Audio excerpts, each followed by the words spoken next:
quarto ano, tudo bem com vocês? Me diz aí, como é que começou o seu dia hoje? Animado? Mais ou menos? Eu espero que tenha começado animado, com toda a energia.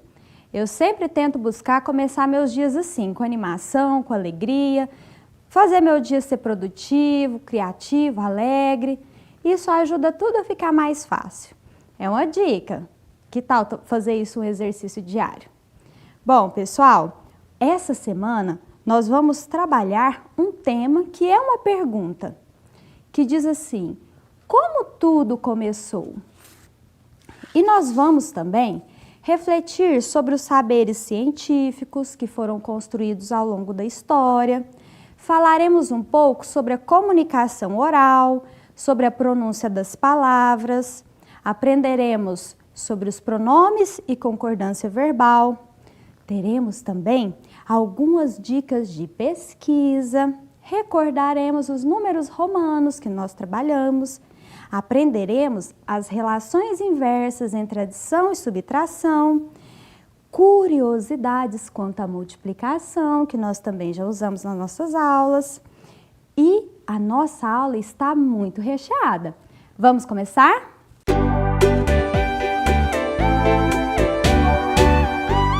Algum adulto já fez para você essa pergunta? Quem nasceu primeiro, o ovo ou a galinha? Ah, quando eu era criança e escutava essa pergunta, eu confesso que o meu cérebro chega a dar um nó para tentar encontrar a resposta. Mas é muito comum que tanto nós, adultos, quanto vocês, crianças, fiquem se perguntando a origem das coisas, como tudo começou. E a gente vive em constante busca dessas respostas, não é verdade? Isso é uma coisa boa, porque nós temos inteligência, nós temos curiosidade, nós podemos pesquisar e ir atrás dessas respostas, estudarmos, investigar. Certa vez eu ouvi uma história que ela dizia assim: uma menina estava vendo a mãe dela cozinhar. Ela viu que a mãe ia fritar um peixe e a mãe dela cortou a cabeça e o rabo do peixe. Ela ficou curiosa com aquela situação e perguntou para a mãe dela: mãe, por que a senhora cortou a cabeça e o rabo do peixe? E a mãe respondeu: ah, minha filha, é porque eu aprendi assim com a sua avó. Ainda muito curiosa, a menina foi até a avó para esclarecer a questão.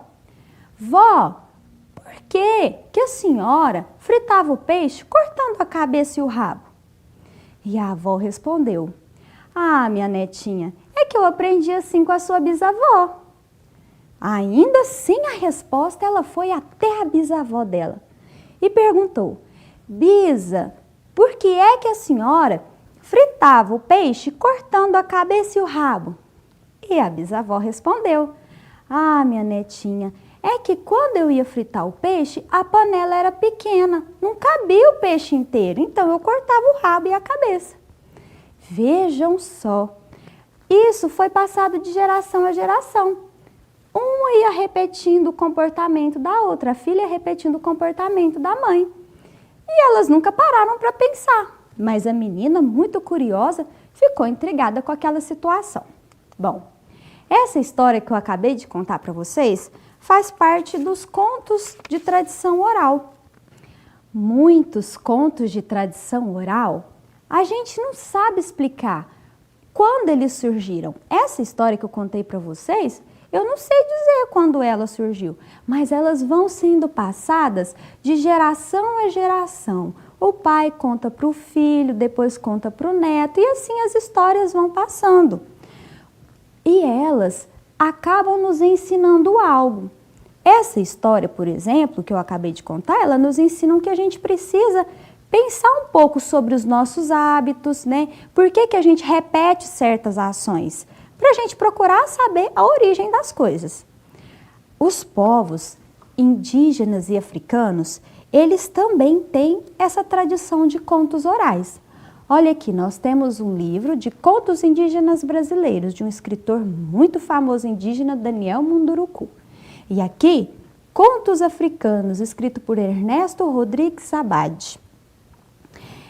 Essas lendas e mitos dos povos indígenas e africanos eram passados de geração em geração, encantando crianças e adultos. Vários deles foram agrupados assim, em livros. Como já sabemos, a escrita foi um dos nossos primeiros meios de comunicação. E a escrita ajuda a registrar esses contos para que eles não se percam ao longo da história, que as gerações futuras possam também ter acesso. Ajuda também a preservar a cultura desses povos. E me diz uma coisa, na sua família, vocês têm o hábito de contar histórias? Seus avós têm o hábito de contar histórias? Eu gosto muito de me sentar ao lado das pessoas mais velhas para ouvir as histórias da época de juventude, as experiências. Essas pessoas têm muito a nos ensinar, se nós tivermos tempo, paciência para ouvir, ok? Como eu disse a vocês, os indígenas preservam muito, valorizam muito os saberes dos ancestrais. Daniel Munduruku, escritor do livro de contos indígenas brasileiros, ele nasceu em Belém do Pará, filho do povo indígena Munduruku, é escritor indígena, autor de 52 livros para crianças, jovens e educadores. Ele estudou muitos anos para poder manter viva a história do povo dele, que também é a nossa história, é a história de todo o povo brasileiro. Um outro livro muito famoso do Daniel, que eu quero mostrar para vocês, encontrei lá na biblioteca da escola. É Meu Vô Apolinário, um mergulho no rio da minha memória, com ilustrações de Rogério Borges. Olha que lindo esse livro do Daniel, disponível na biblioteca da escola. Legal, né, pessoal? Mas eu encontrei um outro livro também. Esse aqui, olha que lindo. Bichos da África, Lendas e Fábulas, disponível na biblioteca da escola. E hoje, pessoal, eu trouxe um conto do livro do Daniel Munduruku para a gente poder se deliciar. É o conto O Roubo do Fogo. Nós vamos utilizar essa TV animada. Olhem só, que legal! Vamos à nossa história? O conto se chama O Roubo do Fogo e é do povo Guarani. Vamos lá? Em tempos antigos, o fogo estava em poder dos urubus e somente eles comiam os alimentos cozidos. O fogo estava com essas aves porque foram elas que primeiro descobriram um jeito de se apossar das brasas da grande fogueira do sol. Numa ocasião, quando o sol estava bem fraquinho e o dia não estava muito claro, os urubus foram até lá e retiraram algumas brasas, as quais tomavam conta com muito cuidado e zelo. Era por isso que somente estas aves comiam seu alimento assado ou cozido, e nenhum outro da floresta tinha este privilégio. Os homens e os outros animais viviam irritados por não ter acesso ao fogo e todos queriam roubar o fogo dos urubus. Um dia, o grande herói Apopocuva retornou de uma grande viagem e decidiu que iria roubar o fogo dos urubus. Seu nome, Nhanderekei, um guerreiro respeitado por todo o seu povo. Ele reuniu todos os animais e contou seu plano para enfrentar os temidos urubus. Até o pequeno sapo cururu compareceu, dizendo que tinha muito interesse no fogo. Nhandekerei disse que se fingiria de morto debaixo do ninho dos urubus, enquanto todos os outros ficariam escondidos. E como os urubus não comem alimento cru, eles teriam que levá-lo até a fogueira. Nhandekerei disse para todos ficarem atentos, e quando ele desse a ordem, todos deveriam atacar e espantar os urubus. E assim eles fizeram. Nhandequereí ficou se fingindo de morto por 3 dias, até que os urubus, que estavam bem desconfiados, baixaram a guarda. Eles não acreditavam que alguém conseguiria se fingir de morto por tanto tempo. E então os urubus trouxeram as brasas e acenderam a fogueira.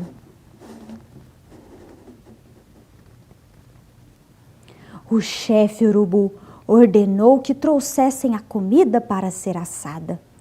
Eles até acharam o corpo do Nhandequereí muito pesado, mas ficaram felizes, pois assim teriam comida para todos. Eles colocaram o herói sobre o fogo, mas graças a uma resina que ele passou no corpo, o fogo não o queimava. De repente, o herói Apopocuva se ergueu no meio das brasas, dando um grande susto nos urubus, que atônitos voaram todos. Nhandequereí aproveitou-se do momento e gritou para que todos os amigos escondidos atacassem os urubus e salvassem alguma daquelas brasas. Os urubus, na pressa, pegaram as brasas que puderam e engoliram. Foi uma correria geral.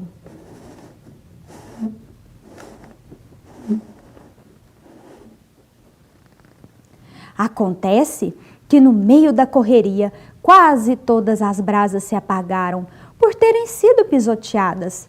A tristeza já tomava conta de todos, quando surgiu o sapo cururu com uma brasa em sua boca.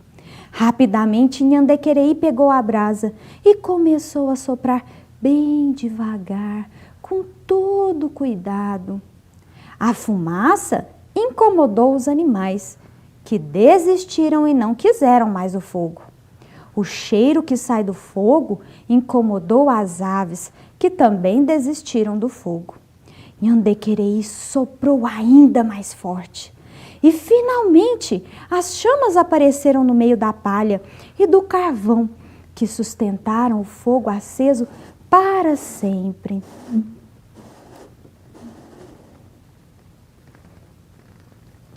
Quando tudo se acalmou, o herói ordenou que seus parentes encontrassem madeira canelinha, criciúma, cacho de coqueiro e cipó de sapo, e as usassem toda vez que quisessem acender e conservar o fogo. Também ensinou-os a Apopocuva a fazer um pilãozinho para guardar as brasas e conservar o fogo para sempre. Dizem os velhos desse povo que até os dias de hoje os Apopocuva guardam o pilãozinho e aquelas madeiras. Gostaram da história, pessoal? E olhem só, os indígenas explicavam a origem de tudo e dos fenômenos naturais através das lendas e dos mitos. E outra coisa, eu tenho uma surpresa para vocês. Não percam a próxima aula, porque eu vou mostrar para vocês como eu fiz essa TV animada, para você poder fazer também na sua casa, contar várias histórias e se divertir com a sua família. Que história legal, hein, pessoal? E eu quero agradecer a colaboração do Felipe, que é aluno da rede, filho da minha amiga Ana Lúcia, que também colaborou com ele, colorindo os desenhos. Olha que legal, iniciativa legal, você e a sua família desenhando e colorindo juntos? Bom, mas agora vamos aprofundar um pouquinho mais nos recursos que foram usados nesse texto? Aqui eu tenho um trechinho lá do começo da nossa história. E eu sinalizei, sublinhei, ressaltei algumas palavrinhas. Primeiro, eu quero retomar com vocês os verbos. Aqui eu sublinhei o verbo estava, foram, descobriram, retiraram, tomavam, comiam. A maioria dos verbos do texto está no passado, no presente ou no futuro. Já aconteceu, está acontecendo ou ainda vai acontecer? Isso já aconteceu. Então, como a maior parte dos verbos está no passado, o tempo verbal do texto é passado. E observem que os verbos concordam com os substantivos. Estava. Quem estava? O fogo estava. Como fogo é uma palavra no singular, estava, o verbo também está no singular. Agora, olha aqui, foram. Quem foram? As aves. Foram está no plural porque aves também está no plural. Tomavam, retiraram, foram, concordam com quem? Com o urubu, urubus. Como o urubus está no plural, os verbos que seguem se referem a ele também está no plural.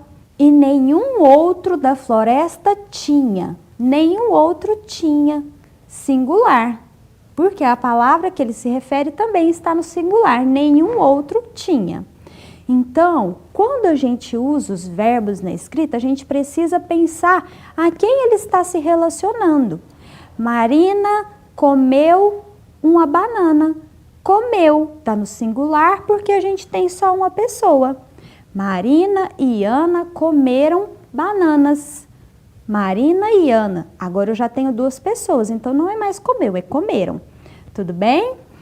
Outras palavrinhas que estão ressaltadas nesse texto, essas, elas, estas, seu, este. Essas palavrinhas são pronomes. Olhem só. Aqui eu tenho mais alguns exemplos de pronomes. Em amarelo, eu tenho os pronomes demonstrativos, que demonstram alguma coisa, mostram alguma coisa. Por exemplo, aquilo que eu pensei estava completamente errado. Este carro está muito sujo. Isto está errado. Pode ser uma ação. Estas meninas precisam dormir. Estou me referindo a alguma menina específica. Aquele menino é muito engraçado. Pronomes demonstrativos. Os pronomes de azul são pronomes pessoais, que servem para substituir o substantivo, para não ficar muito repetitivo no texto. Daqui a pouco a gente vai ver alguns exemplos, tá? Lhe, tu, elas, Marina e Ana. Elas, ele, eu, mim. A gente tem também, aqui de verde, os pronomes possessivos, que indicam posse. Sua camiseta está suja. Nosso pai chegou em casa. Seu cabelo está lindo. Teu irmão já chegou. Minha mãe está em casa. Bom, então, pessoal, quer dizer que os pronomes são palavras que podem variar em gênero, pessoa, número, são usados no lugar dos substantivos ou acompanhados deles, para evitar repetições desnecessárias no texto. Que tal a gente tentar fazer junto aqui uma substituição, para ver se a gente compreendeu direitinho? Vamos lá. Eu tenho um texto com algumas lacunas e nós vamos preencher com pronomes, com aqueles que a gente considerar mais adequados, combinado? Vamos lá? Marina estava se lembrando de quando fez um passeio com sua mãe. Então, Marina fez um passeio com a mãe dela. Espaço, foram ao shopping, plural. O que será que eu posso usar, hein? Marina e sua mãe. Elas foram ao shopping para assistir a um filme com muitos heróis. Mas isso foi antes da pandemia. Sente, tá no singular. Como a Marina é a principal do texto, ela sente saudade de poder passear livremente e usar. Aí pode ser seu vestido colorido, aquele vestido colorido. Mas Marina sabe que se todos se cuidarem, tudo vai passar e logo Poderão. Poderão no futuro, mas está no plural. Poderão. Ela e sua mãe. E logo, elas poderão fazer aquele passeio novamente. Viram só? Isso evita repetição. Por exemplo, se eu não colocasse pronome, como é que ficaria? Marina estava se lembrando de quando fez um passeio com sua mãe. Marina e sua mãe foram ao shopping para assistir a um filme. Marina sente saudade. Olha quantas vezes eu ia repetir o nome da Marina. Ia ficar cansativo para o leitor ler esse texto. Fica muito melhor quando a gente usa os pronomes para ajudar. Tudo bem? Gostaram da dica? Bom, a gente viu que os povos antigos explicavam os fenômenos naturais através de lendas e mitos. E a ciência também estuda para poder explicar os fenômenos que envolvem a nossa natureza, o nosso cotidiano. Então, tanto o conhecimento popular quanto o conhecimento científico, eles consideram os conhecimentos, as experiências vividas. Bom, mas nem o conhecimento popular ou o conhecimento científico são verdades absolutas. Olhem só. Na década de 70, até a década de 70 mais ou menos, os cientistas consideravam que o ovo era um alimento nocivo, muito prejudicial para a saúde. Mas lá pelos anos 80, teve uma grande revisão científica e eles viram que não, que o ovo não era tão nocivo assim para a saúde. E a partir de então, ele passou a ser considerado um alimento muito saudável para nós, que deve sim ser consumido. E onde é que vocês podem encontrar informações científicas? No livro didático vocês encontram algumas informações, mas na internet você também pode pesquisar. Temos o site Ciência Hoje das Crianças, o site da revista Recreio e o site Universidade das Crianças, são alguns que eu recomendo para vocês. Mas vocês também encontram a vastidão de sites com informações na internet. É só você verificar a fonte, ver se é um site confiável e pesquisa sempre mais de uma fonte para ver se aquela informação está correta, combinado? E na nossa próxima aula, pessoal, nós vamos conhecer um pouquinho mais sobre esses saberes científicos, vamos aprofundar um pouquinho mais, combinado? Agora, nós temos um desafio, olhem só. O João e a Ana, eles são irmãos e eles adoram resolver problemas de raciocínio lógico, desafio. O pai deles falaram para eles que eles teriam que desvendar 3 pistas e se eles conseguissem, eles receberiam a chave para abrir o baú. Mas eles precisam da nossa ajuda. Vamos ajudar o João e a Ana? Olhem só. Ai, primeira dica. Primeira dica. Gente, isso aqui são números romanos e tem uma operação de subtração. Então, a primeira dica é o resultado dessa subtração. Vamos usar uma tabelinha de números romanos para a gente descobrir? Vamos lá. Então, o primeiro número é composto pelo símbolo M, que significa 1000. Então, vamos lá. 1000 mais XX, 20 mais 20 mais I. 2 I's juntos é o número 2. Ai, que legal! Então, o primeiro número é o 1022. 1022. Agora, vamos encontrar o segundo. M, já sei que é 1000. Ai, que legal.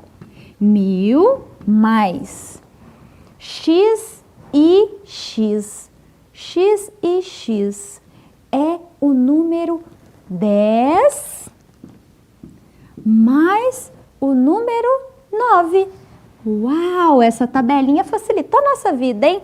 1019. 1019. Então, eu tenho que fazer a conta de subtração de 1022 menos 1019 para descobrir a primeira dica. Vamos lá? 2, não dá para tirar 9 de 2, vou pegar emprestado. A dezena vai virar 1 e a unidade vai virar 12. Por quê? 10 unidades mais 2 que eu já tinha. 12 menos 9 é igual a 3. 1 menos 1 é igual a 0. 0 menos 0, 0. E 1 menos 1, 0. Olha, então, a nossa primeira dica é o número 3. Muito bem, pessoal. Segunda dica. 344 mais alguma coisa vai dar 369. Ué? Como que eu vou descobrir que número que tem que estar aqui depois do 344? Já sei. Eu posso usar a relação inversa entre adição e subtração. O contrário de adicionar é subtrair. Então, eu posso pegar o resultado da soma e subtrair pelo número inicial. Vou descobrir a segunda parcela. Vamos para o quadro? Vamos lá, pessoal. 369, que foi o resultado da adição, menos 344. Então eu vou descobrir o número que deveria estar na segunda parcela, que é a minha segunda dica. 9 menos 4 sobra? Isso, 5. 6 menos 4 sobra? 2. 3 menos 3 sobra? Nada. Que legal! Descobrimos o segundo resultado, a segunda dica é o numeral 25. Estamos indo muito bem, pessoal? Aí, terceira dica.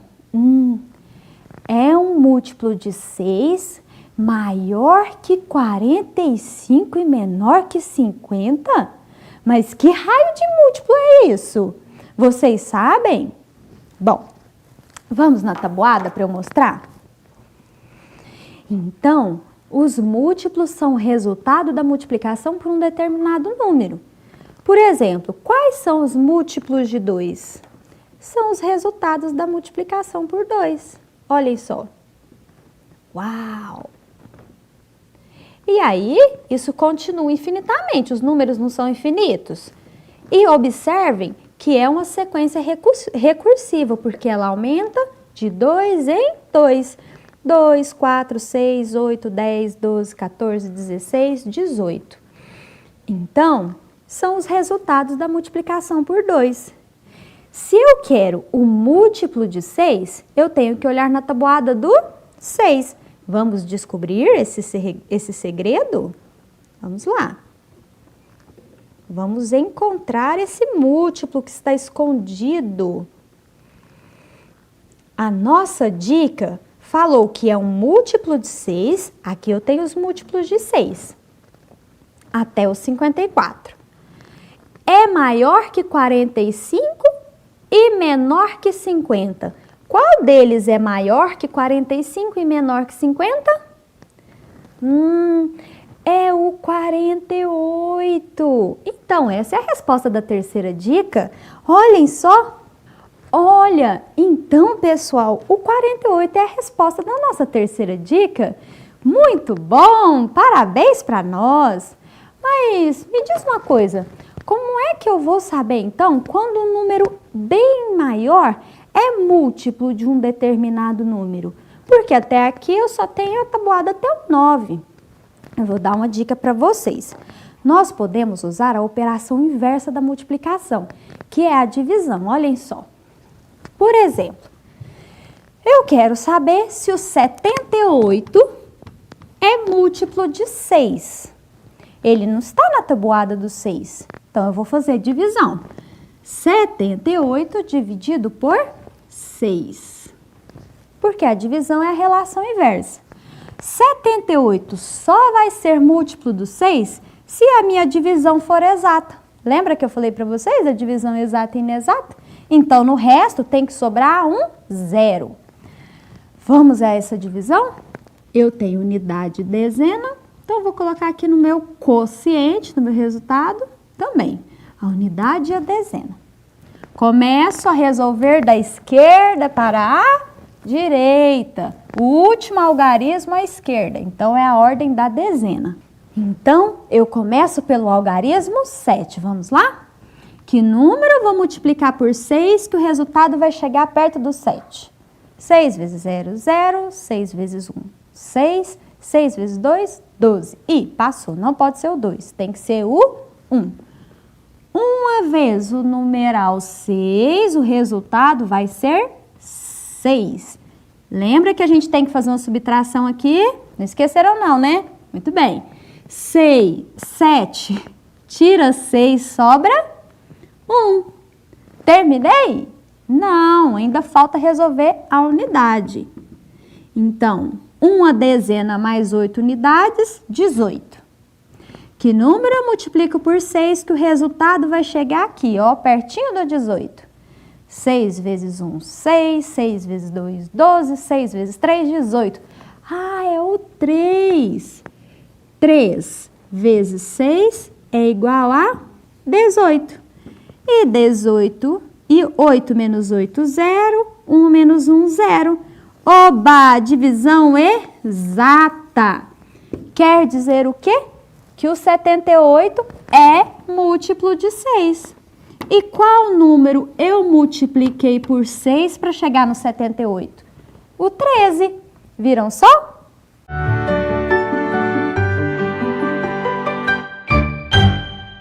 Então é isso, pessoal. Gostaram da dica? E conseguimos abrir o nosso baú? Parabéns para nós! É isso, pessoal. Nós encerramos por aqui hoje. Muito obrigada pela participação e colaboração de vocês. Continuem realizando as atividades, pois elas são importantes para a gente aprofundar os nossos conhecimentos. E que tal fazer um desafio desse aí na sua casa? Pede para alguém selecionar alguns probleminhas do livro de matemática para você. Vai ser bem legal. Até mais. Nos vemos na próxima aula. Tchau!